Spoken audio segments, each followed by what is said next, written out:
I need you to hear me if you feel lost in life. And I know that it is really hard to do so.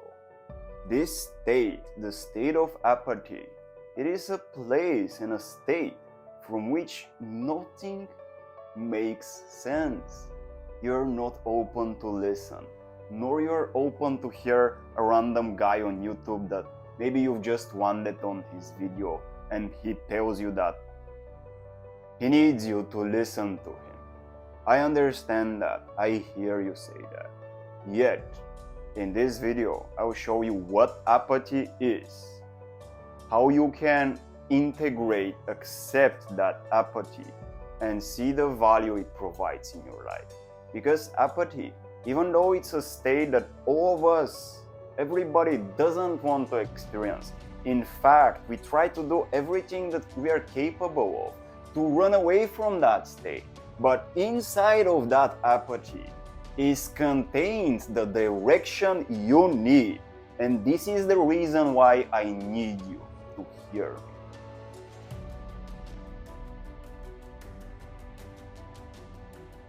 Just recently, like 2 months, 2.5 months ago, I was in that state.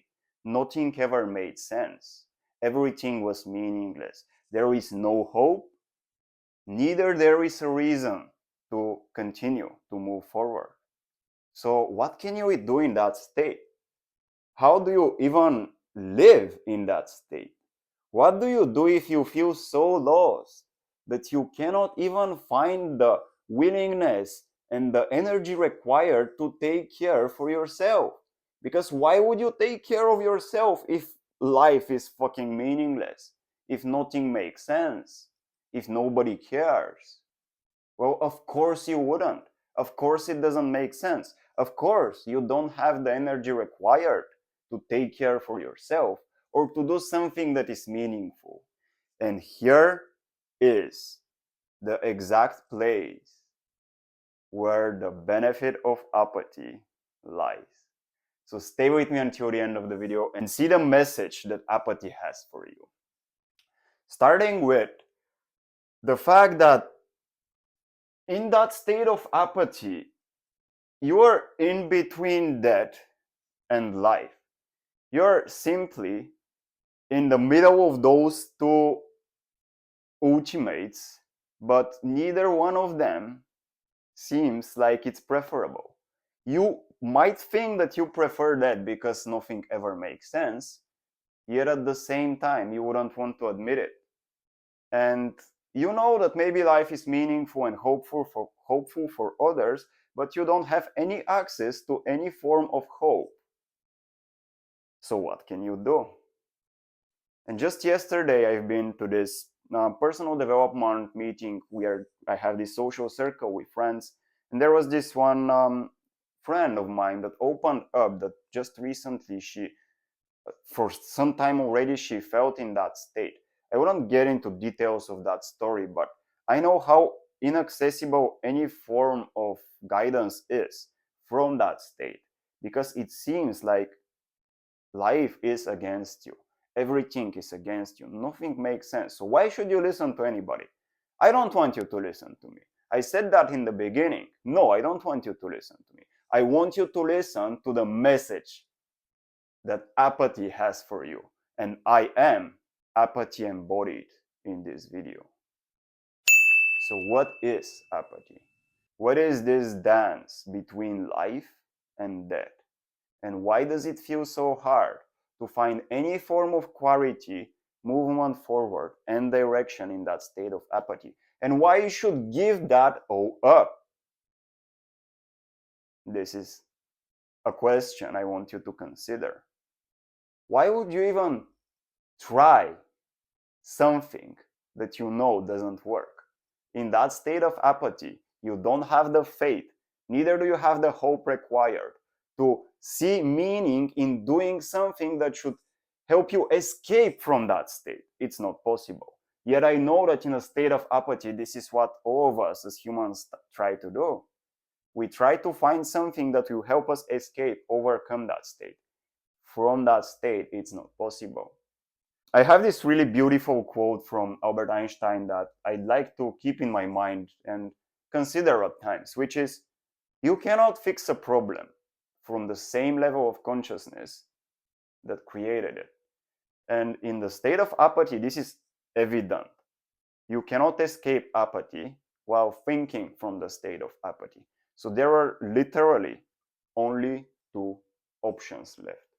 If nothing, you could try to escape that state of apathy, that feeling of, I'm lost, my life doesn't make sense, there is no direction, there is no purpose, nothing makes sense, nobody cares. Why should I even try to take care of my life when I don't have the sufficient energy? I just want to be and suffer, yet I don't want to admit that I want to just be and suffer because it's painful. It is fucking painful. And I understand that. I've went through that state many times in my life. I can remember at least 3 times in which I've overcome really deep states of apathy. So I understand that nothing makes sense. Yet there is this hidden attraction. There is this hidden, it's almost like a power outside of you wants you to entertain the thought of death. And this can be a dangerous practice. It can also be a really liberating one. Because in the state of apathy, you don't have will. The willpower that typically we possess in other states of consciousness, the state of willingness, courage, love, joy, excitement, even pride. We have a lot of willpower, yet in the state of apathy, we don't have any access to willpower. It's like, if you imagine your available reserves of willpower in a state of apathy, they're at the minimum. Imagine having 100% of willpower, available reserves of willpower. In the state of apathy, you only have an accessible of 10 or 5% of that willpower. That's why you cannot move. Physically, it's like nothing makes sense and you cannot move in any direction that seems hopeful. Mentally, you also don't have the willpower to move a lot. So mentally, you're just perpetuating the same cycles of thought patterns and the same mental programs that feel really destructive at that moment in time, really nihilistic. And that's okay. So just accepting the fact that you don't have willpower and you don't have the willpower to have any form of clarity, because in a state of clarity, you have a lot of willpower that you can use. In a state of apathy, you don't. So naturally, that lack of willpower makes you feel attracted to death. And this is one of the solutions to apathy: entertainment of the idea of death. Not physically committing suicide, but just entertaining the idea of death. Why the idea of death exactly? Well, because death is abstract. Nobody understands death. Whether you've had an out-of-body experience, like any form or encounter with death, or you didn't, death is beyond our human experience in most of our daily life, in most of our conscious lives. So when we start entertaining the idea of death in a state of apathy, in fact, it becomes liberating. Yet it is a dangerous practice. But it's okay to be dangerous because you understand that it's just the concept that you're entertaining. And since there is no will to live in the state of apathy, you lack will, no will to live. If you lack will, entertaining the idea of death can be liberating. And in fact, that idea of death, entertaining that idea of death, then gives you permission and allows you to invite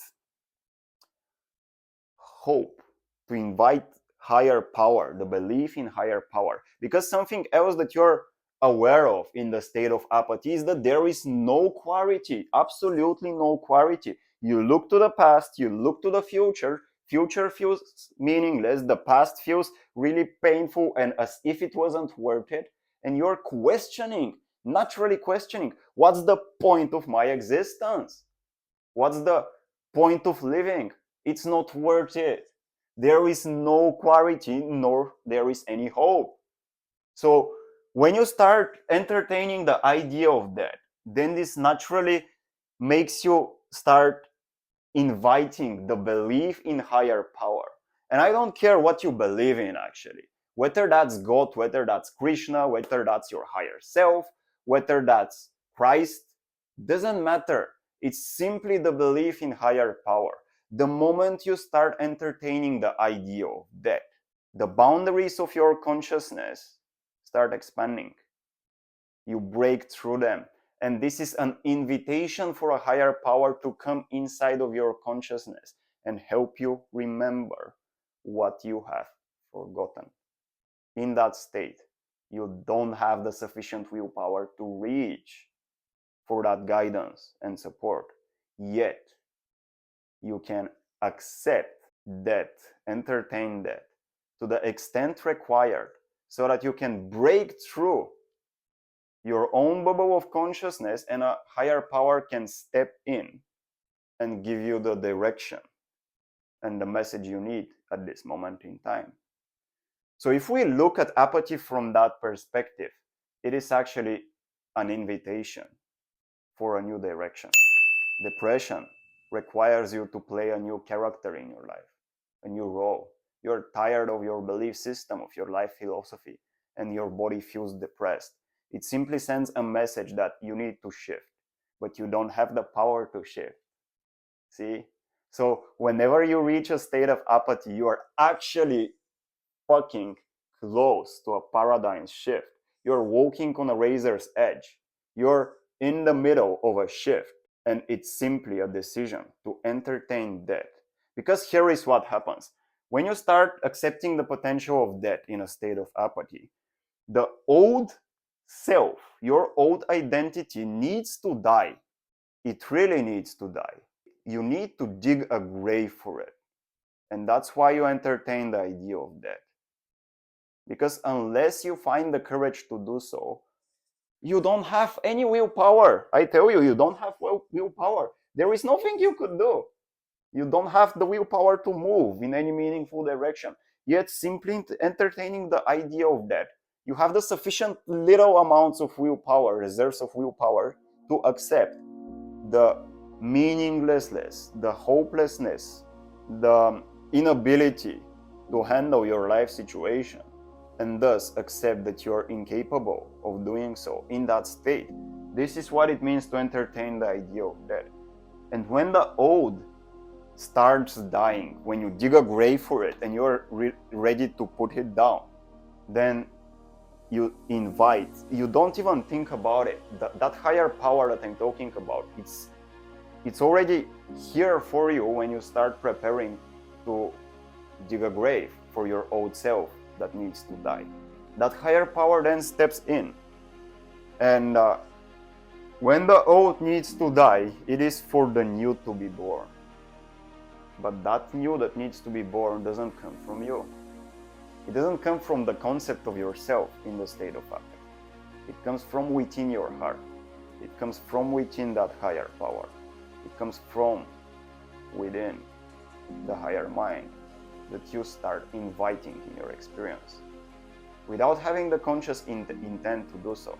But this simple entertainment of death, which is painful, and I understand this might not be easy to accept, but simply giving yourself permission to do so, to do that, breaks through the boundaries of your consciousness. And once they're broken, the boundaries of your bubble of consciousness, inevitably a higher power steps in, and you will hear that inner voice speaking to you. When it starts speaking to you, I simply need you to listen. That is all. That is all. And this is the message that apathy has for you. So thank you for being open enough and courageous enough to hear that message, even in the moment when nothing makes sense, even in the moments when you literally know that nobody can help. I am not confident enough that I can help. I am just confident enough that I have experienced apathy again and again, and this is what it has taught me. So I can simply share my experience. And I thank you for having the space to let that experience reach you. And I genuinely hope it helps you move forward. Thank you. I am Danny from the Higher Consciousness with Danny. Subscribe to the channel, like this video, comment below if you want to share something. I genuinely care, and I would love to see you around. Thank you so much for staying with me, and let that give you the permission to invite a higher power to help you out of the state of apathy.